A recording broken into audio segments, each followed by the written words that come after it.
সহিহুল বুখারীর তরজমাতুল বাব লিখতে গিয়ে আল্লামা ইমাম বুখারী রহমতুল্লাহি আলাইহি উনি রসুল করিম সাল্লাল্লাহু আলাইহি ওয়াসাল্লামের সাহাবী হযরত মুআজ বিন জাবাল রাদিয়াল্লাহু তাআলা আনহুর একটি কথা, একটি উক্তি উনি তুলে ধরলেন। বলেন না সুবহানাল্লাহ।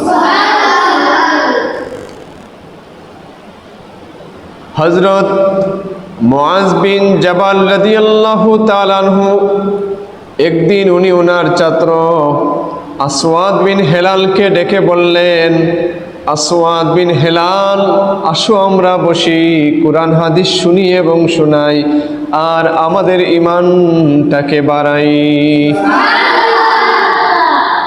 হযরত মুআজ বিন জাবাল রাদিয়াল্লাহু তাআলা আনহু ওনার ছাত্র আসওয়াদ বিন হেলালকে ডেকে বললেন, আসওয়াদ বিন হেলাল, আসো আমরা বসি, কুরআন হাদিস শুনি এবং শোনাই, আর আমাদের ঈমানটাকে বাড়াই। বলেন না সুবহানাল্লাহ।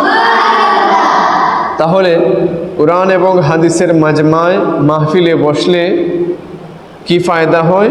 ঈমান বাড়ে। কি বাড়ে? কথা বলেন, কি বাড়ে?